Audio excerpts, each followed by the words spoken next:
China is doing exactly what you said. It is trying to basically have backups for choke point technologies so that in the case of sanctions, it is not left not being able to do anything.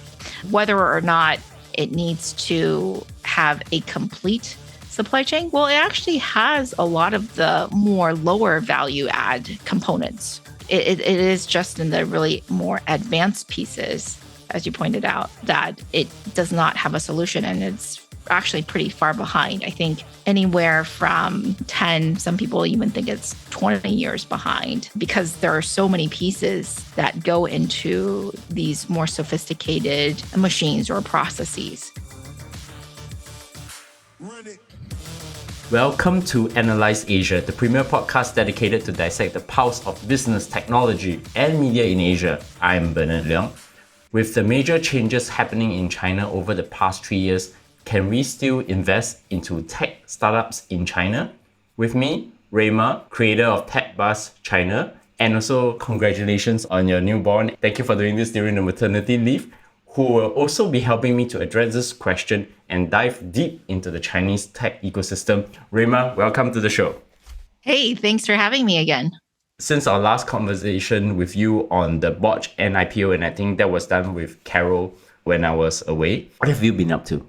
Yeah, like you said, I just had a kid. That's probably the biggest thing that I've been up to. So I have a daughter. She's a month and a half right now, and that is a huge change in my life. One interesting question that I wanted to ask you is that there's some changes with regards to Techbuzz China.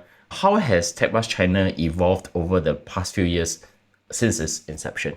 Yeah, so I'm not sure what was going on when we did the last episode with Carol, but since then, Techbuzz China started off as a podcast, and now we have an investor community. It's on the forum software called Circle. And then we have a Discord channel along with that as well.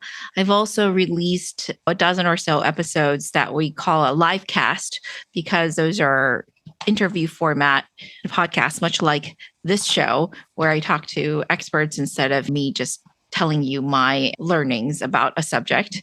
So we have a live cast. And then I think maybe the most important thing is, since the end of last year, I launched a syndicate for accredited investors. So angel investors who are interested in investing alongside me when I find good deals, usually at the seed or Series A stage, you're welcome to join me and invest. Most of the companies are China related in some way. They're either inspired by Chinese tech, so maybe it's a foreign non-Chinese entrepreneur trying to replicate something they learned or were inspired by in China tech, or sometimes it's Chinese entrepreneurs internationalizing a product.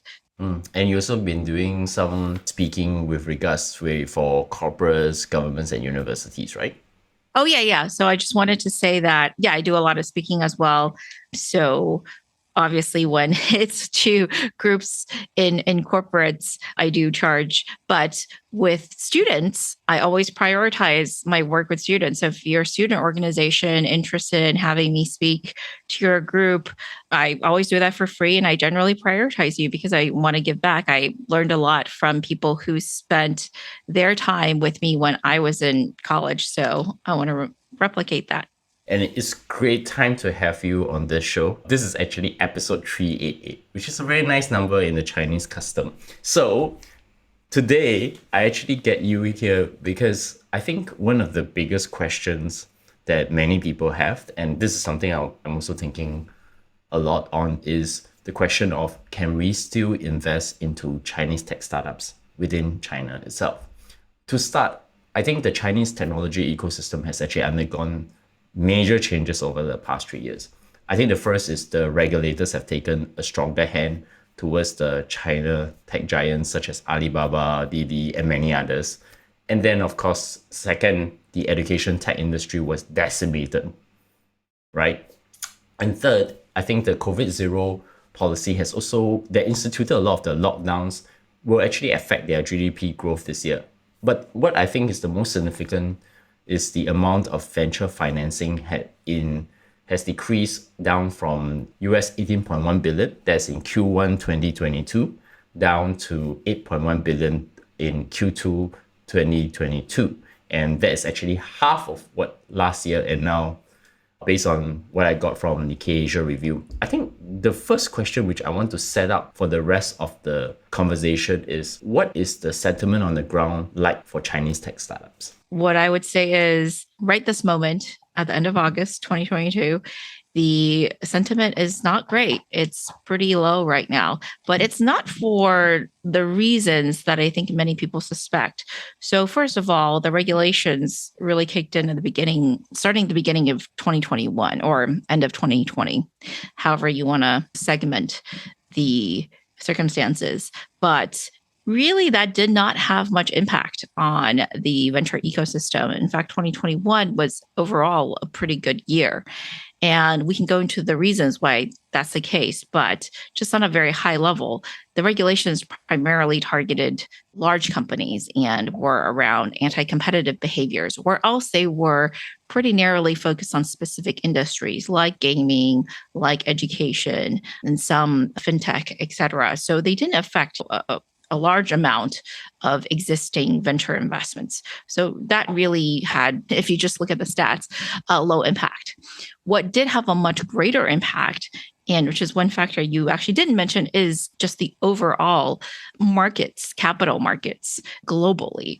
And of course, because the US is the dominant capital market, especially for tech, then that was also a big factor. So starting even in, I would say, February of this year, I was already hearing from some companies that I was working with that the drop in the stock market, specifically, in the multiples that companies were trading at, it was definitely affecting the later stage fundraisings, but it was even affecting the early stage fundraisings. And that was because the public markets give you a signal as to what your company might ultimately be worth. So if your potential valuation down the road is slashed in half, then that's going to ripple back and affect what you get and valued at in your seed stage as well. So for some reason, obviously that's since happened in the US as well, but for some reason, I think the US was actually much slower to pick up on that than in China, because in China, I was already starting to hear that from entrepreneurs and investors pretty soon after the drop. And the drop, if you remember, really came into being around November of 2021. And then since then, it's definitely been exacerbated by the zero COVID policy, as well as just overall economic slowdown that's been happening, yes, since COVID started, but has really been kicking in because of various other macroeconomic factors in China, such as real estate reform, such as just the GDP growth declining, which it has been doing for the past several years. So all those factors are also contributing to, not like a great sentiment in China tech right now. I do have to mention that when I say overall it's not looking great, that does not mean it's bad throughout the entire spectrum, because there are obviously still pockets that are doing quite well. And I know we'll get to them later, but basically you can think of anything that is deep tech, manufacturing, healthcare, some enterprise software, throw that in there as well. All these things are actually thriving. And in fact, they're thriving so well that sometimes when I talk to entrepreneurs, for example, in the semiconductor space, which has really exploded in the past 2 years, entrepreneurs are actually afraid that it's too hot and that it's too bubbly. So you basically have different outlooks on the sector and different circumstances depending on which subsector you're working on. If you were to think about, say, venture investing, for example, when you look at the space itself, let's say compare, say, early stage, late stage, is because what was happening is that people like us living in the rest of the world, we look at both US and China news. I have to balance my reading diets every day. I have to look at Caixin on one side and then reading Bloomberg on the other side. And the information is always being interpreted in different ways. But maybe help me understand, maybe even across, say, like early stage venture capital, is there actually growth in terms of venture financing? Because you mentioned deep tech being very crucial. People are now going into semiconductors and all that. How does that go? Yeah, so I have to caveat what I'm saying with the fact that depending on which data source you use, they can look very different. In general, I use Chinese data sources for China data and US data sources for US data. So for China data, I use Zero to IPO or IT Juzi.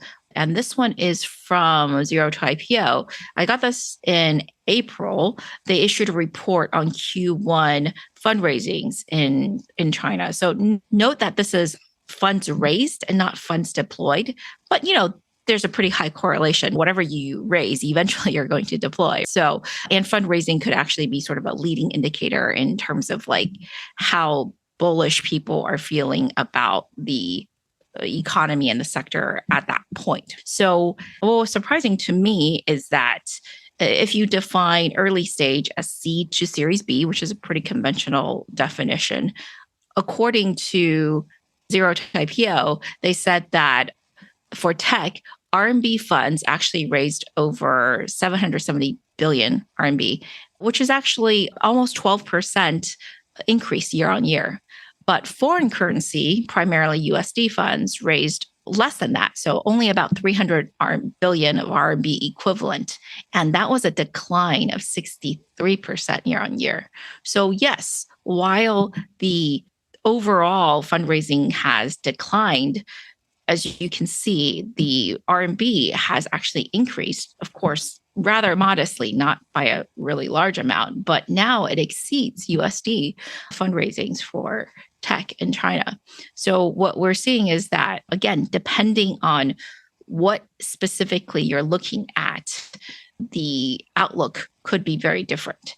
And what we're seeing is that USD fundraising is decreasing by a lot since last year. Now, there could be very many reasons for that. It could be because COVID policy prevent people from doing due diligence. Of course, the regulations have a big part in it. The audit rules are scaring people about whether or not they can ultimately exit on US markets, all these things.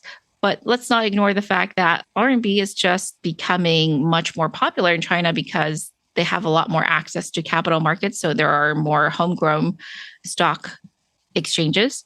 And it's a very easy currency to use for some of the deep tech innovations in China because of this reason, because it's going to be, or because it's encouraged in China, these sectors, and because there is really like a green light all the way for them to go IPO. So I rambled a little bit there. I actually forgot what your question was. So hopefully I answered it. I think it's a very good point because you're trying to break down the nuances. It also tells me that there is a lot more capital within China to seed the early stage funding. But it's also a cycle, right? Because the initial stage of China's rise is definitely funded by foreign capital, like from the US and everywhere else. I know Singapore is a bigger contributor to the startups in the very early stage, being investors of all the now tech giants.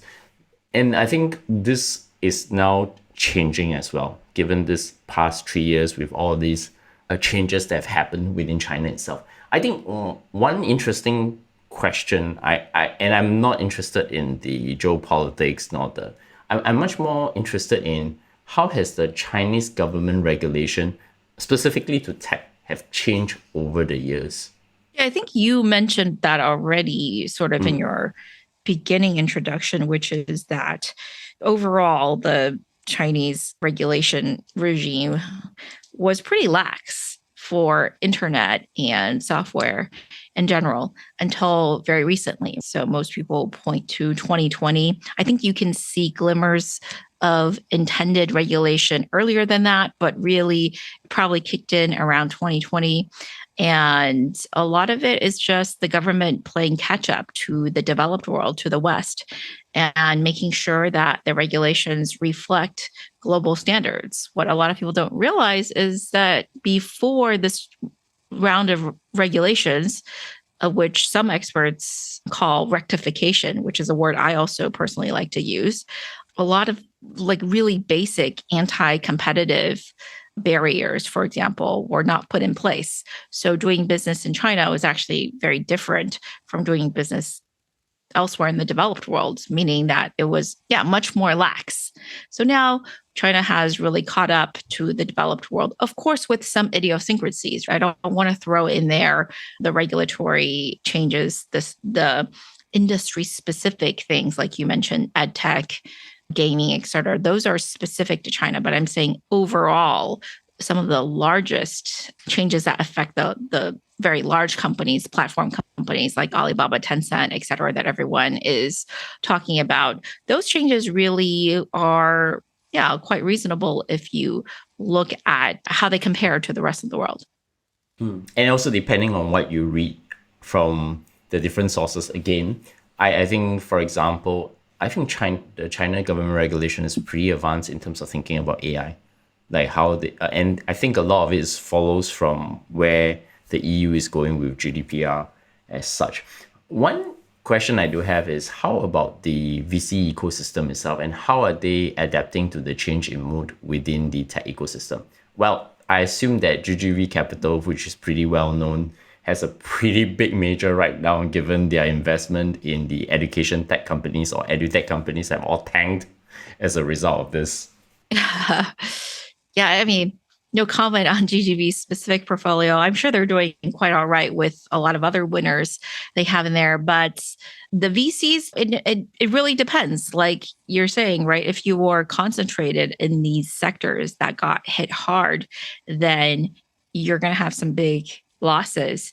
But if you were already focused on some of the other sectors that I talked about earlier that are very hot these days, most deep tech as well as enterprise software, I wouldn't put enterprise software in deep tech, obviously, then you probably would have been fine, because these, again, are very encouraged industries. And if you look at the data from the last 5 years, so I'm going to cite IT Juzi. Actually, what you see is that the top 5 sectors, again, I'm only focusing on early stage, which is seed through Series B.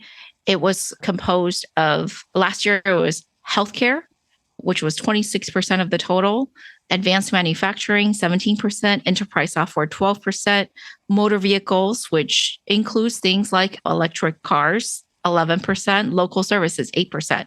So just these top 5 together accounted already for 75% of the funds deployed into early stage tech VC in China. And if you only include healthcare and advanced manufacturing, that's more than 40% already. So if you were in these sectors, again, of course, specific investments might have not worked out, but if you were in these 2 sectors overall, you would have done just fine. So the VC like outlook, again, hope I'm not sounding like a cop out or anything, but I think it really does depend on what you are focused on. I do want to say that there are many VCs who did not make this shift, or they did not make it in a big way, right? Because again, you might not have been investing in consumer internet, but in 2021 and 2020, actually, there was a big shift towards investing in offline consumer brands. That was also a big VC focus last year.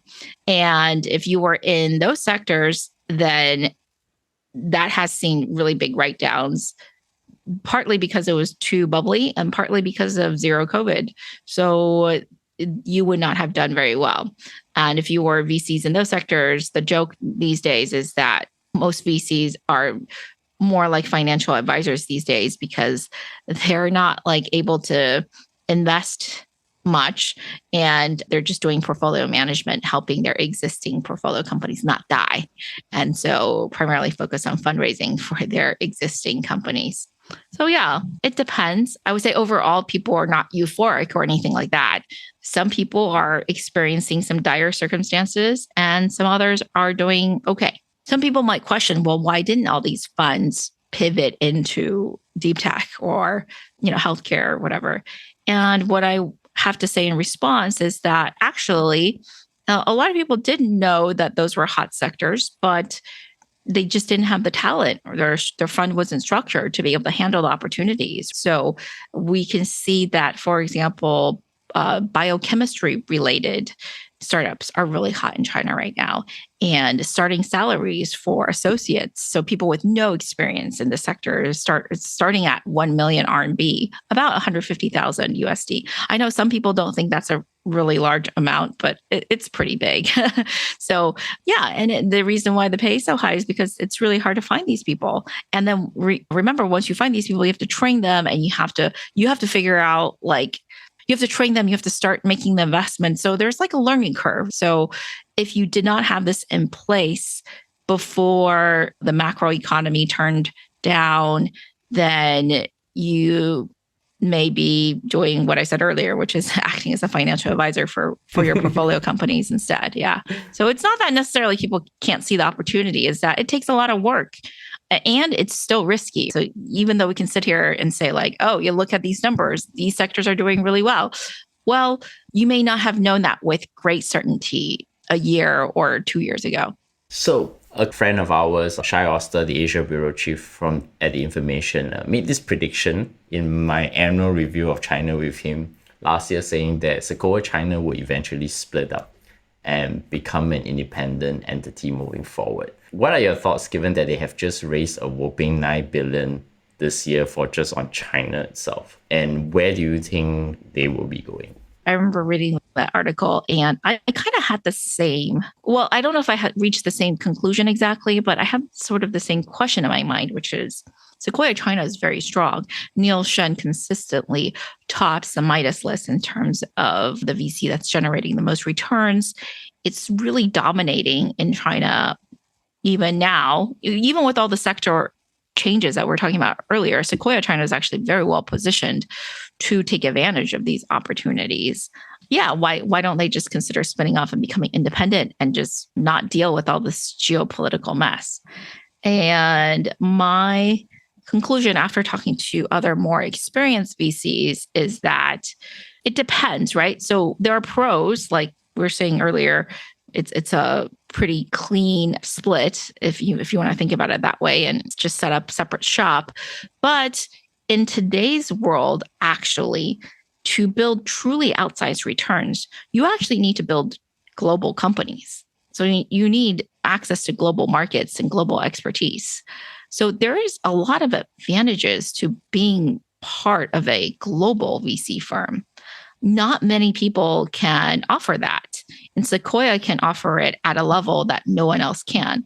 So I would think, or I guess I've been convinced that unless it's absolutely necessary, maybe Sequoia China doesn't think about splitting off, because there are just still a lot of advantages to being what they are. Even if you look at a Silicon Valley darling like Andreessen Horowitz, well, they barely have presence outside of the US. But look at Sequoia. They've been investing in China for decades, India for more than a decade as well, I think, and Southeast Asia, probably almost a decade, something like that. And they're respectively probably, at least in China, they're definitely the number one player. So what's their reason for giving up that global advantage? This is how you create truly big businesses these days. You cannot create a truly big business in the future, in my opinion, without having access to Asia, without having access to China, having some kind of plan. Of course, some businesses may be sensitive, certain internet businesses, but let's just talk about other businesses in general. I think regardless of what sector, to be number one, you're looking at having to be a global player. That's a fair comment. I think this is not going to happen this year, but we don't know in the next few years because things are constantly changing in China. I think specifically when we think about China, everybody just think about the consumer internet, because that's where the boom seems to appear most. Specifically for the internet itself, are we also seeing less emphasis on Chinese consumer tech and move towards more enterprise tech? For example, SaaS businesses, other types of things where software is also touching into maybe more traditional industries. I mean, the thing is about it is that China is there to do any internet business in China, you have to know Chinese, right? So sometimes people don't capture the nuances of other software tech that goes into very, very different industries that they don't see, whether it's in the US, Europe, or even other parts of the world? Yeah, so enterprise software specifically has been a topic of discussion for about a decade, I guess. I think a decade ago, people in China, VCs, were asking, well, when's our opportunity to invest in the next SaaS unicorn? Well, China does have some SaaS unicorns now, but generally, financial performance wise, I think they really don't hold up to their Western counterparts. And that's also why, overall, even though there are a lot more SaaS focused investors, I'm a little concerned how they compare to their Western counterparts, I guess. And the main reason is just because right now in China, the Chinese SaaS players are all catering to the domestic market. And there's just not enough willingness to pay in China. And the main reason is cost, right? So two parts of that: cost of developers. So even though Chinese salaries have gone up a lot, the cost of developers is still much lower in China than in the US. And then there's also just the cost of labor in general. So what we see is that companies that know what they're doing, right, and want to adopt a technical solution, for example, some of the internet companies, instead of adopting a standardized solution, they'll just hire developers because developers are still relatively cheap, and they'll just develop a customized solution for themselves in-house. It's much better for their operations, right? Because no matter how great the industry-leading standardized solution is, it's still not customized to what your specific needs are. So you see this, for example, I think I read that Meituan spent hundreds of thousands of dollars on creating their own HR software instead of buying one, just because, not because this is crucial necessarily to their operations, just because why not? I know how to build this. I have talent, and I just want the most customized solution. Another one is labor, right? So if you are not a technical company, but you are pitched some technology in China right now, just overall labor is cheap enough that you might just be better off having a non-technical solution. So there was this great example I saw of a factory owner being pitched visual recognition software, AI enabled, that basically tells you if someone on the assembly line is making a mistake in terms of safety, right? Maybe they don't have their goggles on or their hard hat on or whatever it is. And the software will alert you, and you can just keep it running and automatically flag employees. And the factory owner was like, okay, that seems interesting, but why would I use that when the solution I can adopt today, and which would be very foolproof, is I just tell the foreman on the factory floor that, hey, if I catch anyone on your team not following the safety procedures, the protocol, I will just fine you personally, and you'll just be personally liable. So again, you don't really need a high-tech solution to get some very efficient results, right? So because the foreman doesn't cost that much right now. So threatening them with a small fine or making them work a few extra minutes or whatever to follow these rules really is not a problem. Whereas in the US, you may not get your employees to comply or they may not want to spend extra time, or ultimately it might cost you too much to have them spend that extra time. It feels to me that cheap labor is still prevalent in China. Okay, so that's the first observation I made, which is very similar to Southeast Asia and India as well. And I'll just give another interesting data point. Like in the US, if you talk to any startups today, they're probably using up to 100 to 250 SaaS apps. Okay, and they're trying to manage that apps overload. Whereas if you go to Southeast Asia, the actual typical startup only use up to only 7 to 10 SaaS apps. And they don't use a lot of SaaS apps. And there is this constant VC hunger to try to find SaaS applications within Southeast Asia for a company that doesn't want to pay for it. I find this interesting because this seems to be an Asia Pacific phenomenon. We don't like to pay subscription fees, We rather pay everything as a dollar, like a utility bill. Maybe that's why Amazon Web Services, Google Cloud, and Azure works so much better. I think there's something inherent within this cheap labor versus why people don't pick enterprise software. So that's observation number one. Observation number two, as a user now to both Chinese and US enterprise tech, I'm finding the same problem used that in a few years ago, people say, oh, the US tech doesn't want to customize to Southeast Asia. Now I'm now feeling the same thing, like Chinese tech doesn't want to customize to Southeast Asia. Why? Because they don't want to support the latest version of Office 365. They assume that we are so backward that we can do Office 2016 and Office 2019. And then we tell them, no, we are being forced to move by the US companies. And now you're seeing the same problem happening for the Chinese, as in what happened to US. And I think that will catch up eventually. And also with the exception of course, your Alibaba, Tencent, and ByteDance, which are extremely advanced in the Southeast Asian market. So I don't know, it's almost like I'm looking at the same thing happening in the US, happening in US expansion into Southeast Asia, same problems. China expanding in Southeast Asia, same problems. Interesting. Yeah, I didn't know that. I mean, that's, but what you're saying is absolutely, I think, correct in that, yeah, SaaS usage is just very low in China, right? I mean, for me, just running my podcasting community, I think I pay for 15 subscriptions to prosumer software. So, and that's just like a very, honestly, like very small operation. So yeah, it makes a lot of sense that your typical larger business is in the hundreds, but it's not the case in East Asia. And a lot of that in China is partly because, I don't know how it is in Southeast Asia, it is partly because cloud adoption is still low.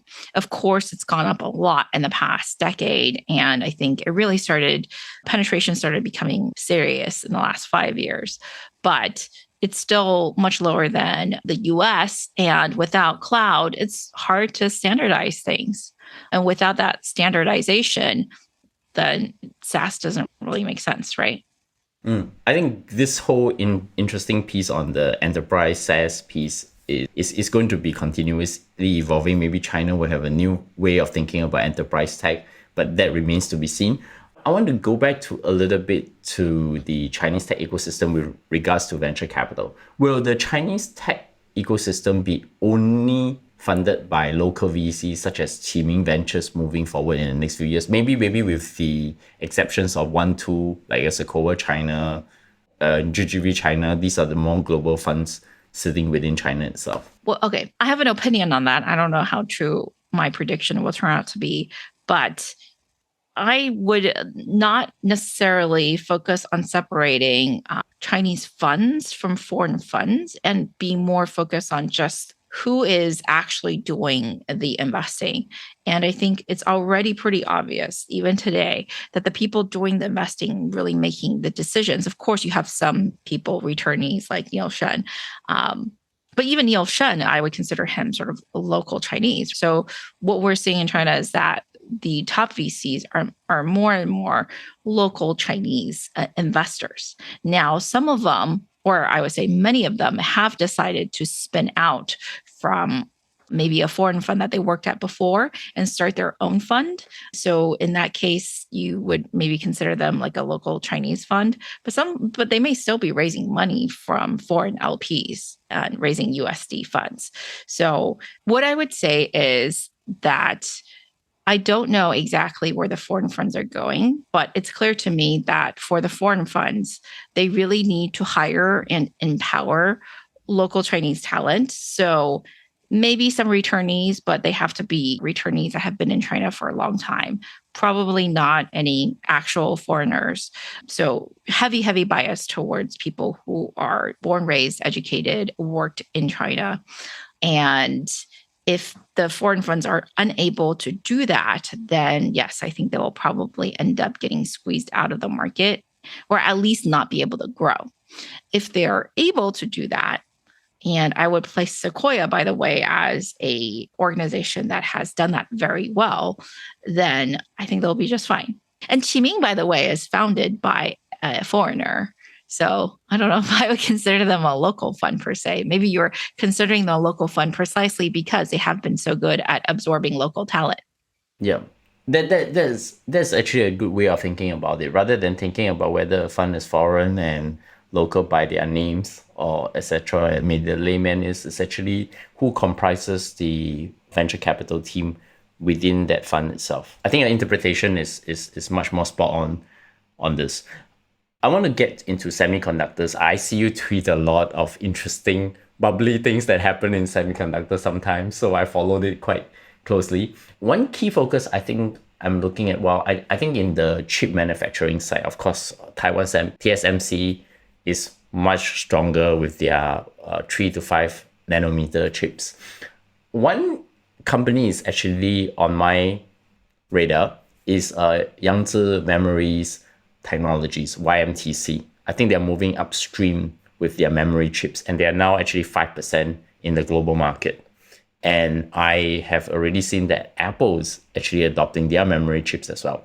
I think semiconductors, also to the layman, everyone is like fixated about their 3 nanometer, 5 nanometer. Those are like the high end side on there. There are also other aspects of semiconductors.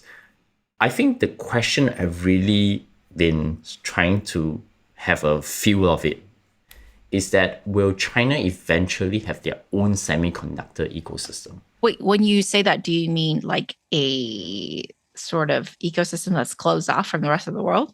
I wouldn't say it's closed off. It will still comprise certain components of the rest of the world. Like, for example, there's no way you could do architecture chip design without ARM. And they are now based in UK. They're probably going to spin off as an independent entity going IPO in the US stock exchange. There is no way you could do lithography without an ASML machine. And that is in Netherlands, in EU. Of course, there are export controls imposing on ASML to, even give any lithography machine to China, because what might end up happening is that they reverse engineer and build it by itself. Okay, these are just Western media giving you all the doomsday scenarios going around. And then there is also materials. Like, if I want to be really fair, in terms of memory chips, Samsung is the best in the world with solid state hard drives and phone chips. And that's why Apple has this love-hate relationship, because part of their supply chain is to Samsung, and then another part of the supply chain for Samsung is competing against them. So yeah. I think this whole semiconductor has a very, if you really break the supply chain up, it's not so straightforward as just between US and China. But because China's being strangled with so much of these different pieces that is separated across the world, and they are also being unfairly, to a certain extent, being shut off from using those. Why should they not end up doing this themselves? They, after all, a billion population or even more. Maybe we don't count as and there's a lot of talent. So why not, right? Yeah. I mean, that's already happening. I would say China is not necessarily trying to create its own. It's definitely not trying to create its own independent ecosystem, because again, if you're China, you want your companies to be able to go global. You want to be part of, China's very much for globalization because it's a key beneficiary, right, of globalization. And it does not want, for semiconductors, even if that's possible. And as you rightly pointed out, it seems pretty impossible for the entire supply chain to be just located in one country, or for a complete supply chain to be located in one country. What I would say is, like, China's doing exactly what you said. It is trying to basically have backups for choke point technologies, so that in the case of sanctions, then it is not left not being able to do anything. So, because that's a very real risk for China right now, whether or not it needs to have a complete supply chain. Well, it actually has a lot of the more lower value add components. It is just in the really more advanced pieces, as you pointed out, that it does not have a solution, and it's actually pretty far behind. I think anywhere from 10, some people even think it's 20 years behind, because there are so many pieces that go into these more sophisticated machines or processes. So I would say for China, semiconductors is clearly a big area of investment, but it's really because of the choke point aspect of it. Now, I'm not saying that the government doesn't care about semiconductors. If it weren't for a choke point, China has been trying to invest into semiconductors since the beginning of the century, but it made very little progress until the choke points happened because of the sanctions. So if anything, it's really the US actions that are pushing the Chinese industry forward. So there was a Bloomberg article on China has introduced the Little Giants program for 3,000 startups. To be honest, actually, in a recent acquired podcast meetup with all the rest of the community, I basically just educated them that China has taken the Germany playbook that's the decades before. The so-called Little Giants program is not original. It came from the German side, which is called the Hidden Champions program that jump-started the German manufacturing industry. In fact, it's more sophisticated today because when you think of a US tech worker, they get irrelevant after manufacturing move upstream. But the German manufacturing, in terms of precision engineering, the typical blue-collar worker is actually earning much better than usual, and they even have a seat on the board of the companies as well. Yeah, in every German manufacturing company, one worker from the workers' point, they will have a seat on the board. So it's a very, very different structure, and this is how companies like Bosch came to the scene. I'm familiar with the Germans' Hidden Champions program because I read a lot of it through a couple of books, understanding how they came to be.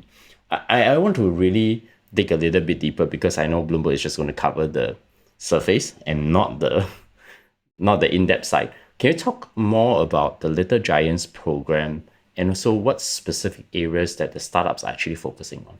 Sure. Well, I actually did research, especially for this podcast. So I knew about the Little Giants program, but I didn't really know too much about exactly what they're doing because it's not really that connected to the venture community. So the Little Giants program, as you said, is a government program. And the ultimate end goal, I should say, is really to identify high potential innovation-driven enterprises and turn them and help them basically become industry-leading enterprises. So the industry-leading word that they use is 单项冠军, which basically means there's like sort of 9 criteria, but it basically means that you are a world leader, a winner in a specific, one aspect, one product, one technology, one process, whatever. So the goal is this Little Giants thing is supposed to support that by the end of 2025, China will have identified 200 of these companies and then 600 other high potential, these industry winners. And I don't have the criteria exactly in front of me, but they're actually quite stringent. Basically means, like I said, you have to be a world leader in something. Little Giants is part of the process of identifying companies that could become industry leaders. The Little Giants basically is like a government subsidy program. It gives you some reward money, and then you get some resources and getting help with financing, with government resources such as hiring people, land use, all the government related things, right? The sectors that they focus on is related to 4 points. The first one is what they call the 4 investment and innovation in the 4 industrial bases. And the 4 industrial bases is for basically a supply chain upgrade, choke point technologies, new information technologies, and then as well as just anything that integrates heavily with the real economy. Specifically, what I could tell is that the 10 sectors identified by the Made in China 2025 paper that came out a while ago, or initiative, I shouldn't say paper, initiative that came out a while ago, those are sort of the key sectors that the government is focused on. And some of them include, aside from the ones I already mentioned, there's also robots, right? There's also space and aerospace space technologies, ocean and high-tech ships, high-tech rails and transportation, energy and new energy, automotive, electricity generation equipment, agricultural equipment, new technologies, new medicines, biopharma, et cetera. So all these things that were part of the Made in China 2025 initiative are sort of target areas for the little giants. And the goals for the program is that identify these high potential companies in these spaces and then have them work with existing industry leaders to improve the entire value chain. So the government's going to identify you and then help you work with like the much larger companies in the space. And then they also want you to digitize and move to the cloud and then focus on improving your quality and branding. And then finally, they want you to accelerate the process of going public. So there are already about 10% of the last 3 batches of little giants that have already gone public in Chinese domestic stock exchanges. So they do want to accelerate that process and then also accelerate international collaboration. So far, there's been over 9,000 enterprises identified in the 4 batches. The 4th batch just concluded actually earlier in August 2022. And you can see the number of companies identified and participating in this program increasing. Yeah. So the first cohort was only 248 companies. And then I guess MIT, which does this program, like really heavily promoted the heck out of it. And then by the next time they did it, the following year, it was already up to 1,700. That was in 2019. And then this year it was over 4,000. So overall, there's been 9,000 companies identified.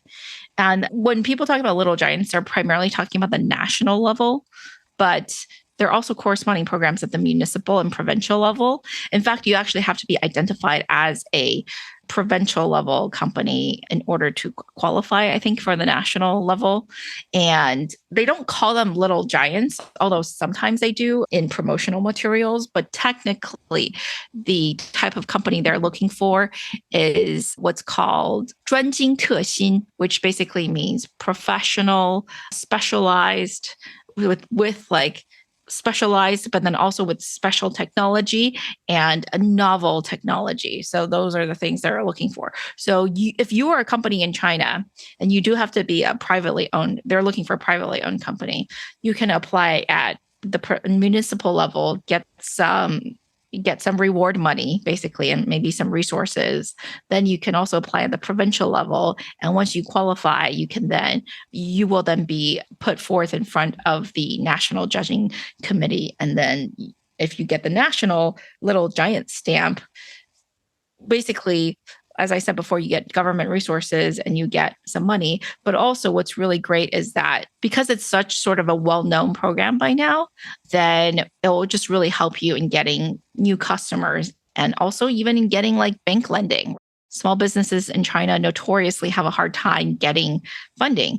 And if you are a little giant, then you can go to the bank. This is one of the benefits they pitch. Go to the bank and you can be like, hey, I'm a little giant. I've been certified by the national MIT to be an innovative enterprise. You should lend me money. I'm quite credit worthy, et cetera. So there are criteria for being identified as one of these little giants, but it's about how long you've been in business, what your revenue is like, how many patents you have, is your technology really novel, et cetera. That's pretty useful information, and I think the little giants probably will warrant one episode by itself, maybe in a couple of years' time, where we really probe deep into it. And I'm actually glad that the Chinese manufacturing is following the German model, because it's more sustainable and it's probably much better than what is happening to the US manufacturing system, which is what we have seen in the last couple of years. Yeah. I want to circle back. I think we saw what happened to Didi because of some compliance issue due to cybersecurity. Will we see less and less successful Chinese tech companies to list in the US? or instead choose to do it only in either Hong Kong Stock Exchange or the Shanghai Stock Board instead? There are definitely still Chinese tech companies that do want to list in the US. And that's just because you have a very advanced capital markets here, deep pocketed, long-term thinking investors, very sophisticated, et cetera, much more liquidity. But the reality is also that there is a large push by the government in China to build up the domestic capital market. So there are a couple of stock exchanges now. There are two at least that are new in the last, I guess, 3 years that are primarily focused on innovative tech. And actually, a lot of the companies that we see listed abroad as ADRs wouldn't even qualify for listing on these domestic exchanges. So it would really depend on the type of company that we're talking about. So if the trend continues and people are no longer working on consumer internet and they're primarily focused on deep tech, well, the domestic stock exchanges are actually set up to accept those companies. And I would say that from what I know right now, those companies are targeting a domestic listing. And by the way, they're doing that because, for example, the Shanghai Star Exchange, the average PE is 47. I just checked today, whereas NASDAQ is 23. So you get double the valuation, right? Why not? The problem is whether or not you're a company that can qualify, because there are restrictions on what kinds of companies they let list. You do have to have a heavy technology component. So most apps are not going to make it. So if I take a more optimistic view, what are the most interesting Chinese tech startups that you're now monitoring in the ecosystem that people do not know about, and which segments they're in? I only look at seed stage, maybe Series A, so no one's going to know any of the companies that I'm looking at. But what I can say is, there are a couple of sectors that are, I think, clearly doing better than other sectors. And so if you were not clear on which are the ones that VCs and entrepreneurs are focusing on, well, here they are. It's climate tech, healthcare, anything to do with choke point technologies. So all the semiconductor related stuff. And then I would add on there, because this is a segment I look at pretty closely, is Chuhai. So Chinese entrepreneurs going abroad and globalizing. Within that segment, I primarily like to look at e-commerce, because I think out of all the internet related technologies, China is still really strong in e-commerce, especially relative to the US. And there's also gaming, but I think gaming is harder to find investments in. If I had to tell you guys about some startups in these respective spaces, well, I'll just give you some examples of fundraising announcements I read like literally today, or actually this week, related to these sectors, right? So for example, climate tech, I saw an AI energy management SaaS software for the grid, which I thought was really interesting, raised some good amount of money for what it's doing.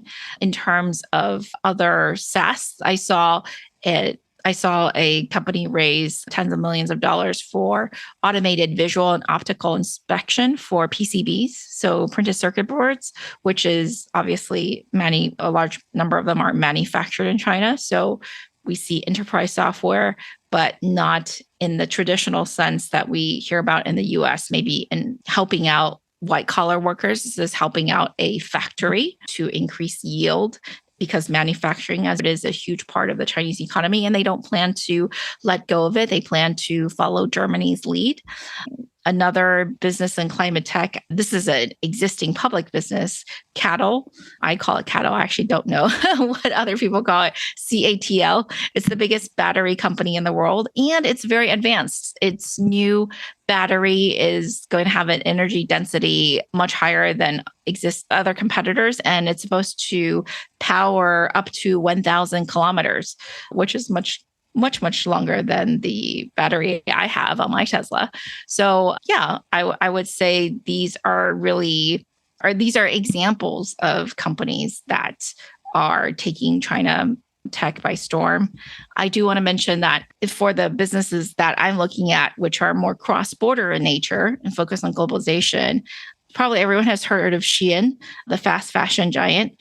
You can probably also guess that because it's been so successful, there are lots of Chinese companies and startups trying to mimic it and trying to fulfill other parts of that ecosystem. So that's something I'm looking at, which I think is really interesting. As for gaming, like I said, I haven't really seen anything that I could personally invest in, but I do like games. I know you do too, Bernard.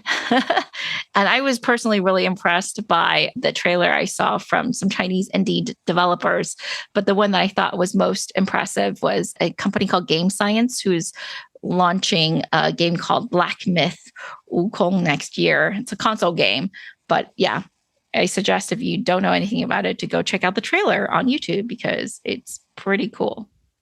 Yeah, I think these things are also going to be eventually growing. So I'm going to circle back to the final question, which is also the last thing that we want to talk about, which comes back to the original question. Can we invest into tech startups in China? As foreign investors, and when you say can we invest, you mean can we logistically invest, or is it a good idea to invest? To be really nuanced, I think maybe we should think about, can foreign investors invest in China? We know the locals do. I mean, but now moving into a new era, can US investors invest into China? Can Singaporean investors invest in China, or many other nationalities? Let me give the Japanese, Korean, Australian, and European. Well, I would say it depends. Who are you? Are you a public market investor? Are you an angel investor? Are you investing as an individual or on behalf of a company? What's your strategy? What currency are you investing with? And nowadays, it's important to know what's your citizenship. As we can all see, this so-called strategic rivalry between the US and China has resulted in certain types of deals becoming much more scrutinized than before. Now, I don't profess to know exactly what's going to happen. All I can say is that it's pretty obvious there's going to be more and more restrictions placed on investing into China by the US government. How far it goes, I don't know. What I can say is that right now, it seems to me that for public market investors, I don't think you have as much to worry about. I think that the relevant authorities have signaled that, they really want Chinese companies to still be able to list in the US markets. So I'm fairly optimistic that will happen. Is it a done deal? No idea. Please don't hold me to this prediction if it doesn't work out. But I think there's a good chance. Now, for private investors, I think it really depends on the sector you're focused on. Are you, investing into sensitive or restricted sectors? No, I don't think those deals are going to be able to be done anymore. But if you're just looking at regular old software projects, then I think it's fine. It's really not a problem. Not that I can tell anyway. Of course, the issue I think you should think about is, supposing you do find a company you really like, does that company even want your foreign currency, or do they want RMB more? Because as I said before, RMB fundraising in venture capital has gone up significantly. Still, though, I think in cases where the company wants to go global and perhaps also exit overseas, I've personally found that investing in USD is just fine. I just want to end with a caveat to everyone who's listening to this podcast. This is not investment advice. Please do your own research and be careful about what your risks really are. Yes. Rui Ma, many thanks for coming on the show, and thank you for doing this. And really, I learned quite a lot in terms of even thinking through the questions and having that conversation with you to also help me to clarify some of the thinking that I've been pondering about where Chinese tech is going. In closing, 2 quick questions. First one, any recommendations which have inspired you recently? Well, I've been reading lots of parenting books, so I'm probably not going to share that. What I've been doing during maternity leave is actually doing a lot of reading and research on semiconductors. So I'm glad you asked me some of those questions today, because I know a lot more this month than a couple months ago. And one of my favorite resources is this YouTube channel, which also is a Substack newsletter called Asianometry. They have a lot of I thought, very informative content on semiconductors, especially leading edge stuff where it's just technical enough that you feel like you're getting a really good insight into the underlying innovation, but it's also not so technical that you get super lost. So highly recommended. How can my audience find you? I am most active these days on Twitter. So RUIMA on Twitter, and tweet at me, ask questions, message me, I'll respond. One thing, Rui Ma, just before I close this, Chinese tech analysts are getting less and less visible these days. And actually, I think there are some of the Chinese analysts that we know. I don't even see a lot of postings from them. Even trying to get them on the show is also becoming a challenge as well for me. But I think it's great to have you again, and I'm definitely which highlights why I need to talk to you again, and probably getting some of our old friends back on the show. You definitely can find us on any podcast platform, so I'm going to leave it as such. Just help me with a 5-star rating on Apple Podcasts so that it's more discoverable. Rui Ma, once again, many thanks for coming on the show. Congratulations on being a mom, and take care. Thank you. Run it.